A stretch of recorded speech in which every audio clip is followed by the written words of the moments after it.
nabad ummadda siday waxay salka ku dhigaan oo ay ka baqaan waa maamul. war ilaah baa maalintii dhaweyta kala badbaadiyey walle mar walba kaabagaan u saaranahay.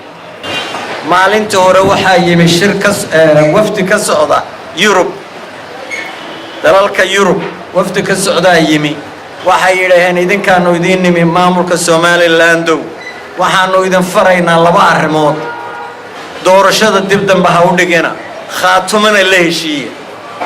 waa maamulka Yurub. safarkan ugu dambeysay waxaa yimi nin wasiiro dawladda Ingiriiska, waa meesha dhaqaalaha ugu badan ee Somaliland ay ka heshaa. wuxuu yidhi waxaan idin ku weymi wadadii kuwii hore mareen yuu maray. war doorashadana dib ha u dhigina, khaatumana heshiiya.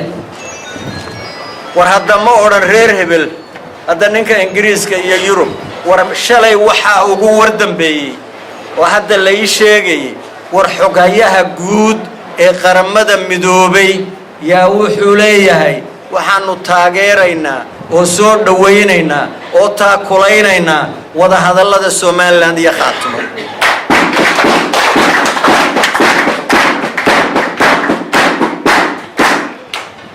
war caruurta la oran jiray markay dhista kuwaasha war ma annaka qorisanka ka gelinay. war ma annaka xogayaha guud ee qaramada midoobay yaa leh waxaanu taageeraynaa wada hadallada Somaliland iyo khaatumo. mar 5,000 oo dadkana shiray war dhowr shiroo dambay qabsadeen war waa u wada dhamaayeen. war maqul madooba 7 qof 10 qof ay intay gasho oranaysaa 7deenan yaa madaxweyne ku xige shir muxuu ahaa baarlamaanka shir gudoonkii baarlamaanka oo 3 ah. waryaadheen war inaku ruwaayada way isu dhigi karnaa, waana odhan karnaa war waxaan waa ruwaayad waa hebel iyo hebele waqti haynagaga luminina. warse waa ruwaayada waa laynala fiirsanayaa, ruwaayadaas waa laynala fiirsanayaa.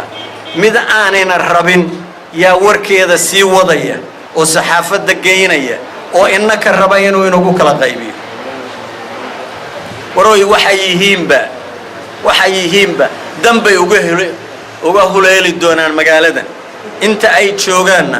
war fidno iyo xabad dhacda ma rabna annagu.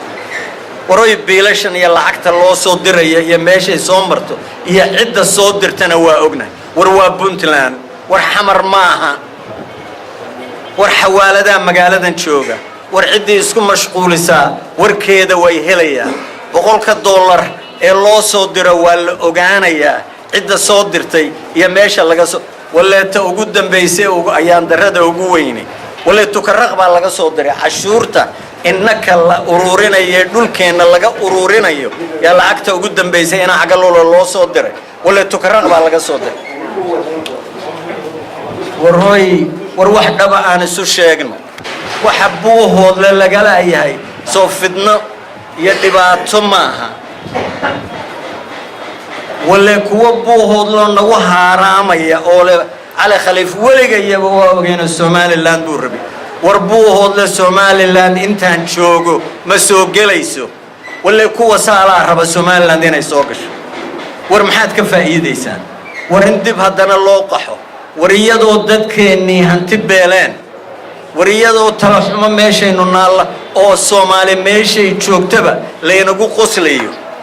war magaaladan haddayn sida isu dhaamin, haddayn sida tan isu dhaamin wala way isla kabaaraadaysaa, waa isla wayna eedi.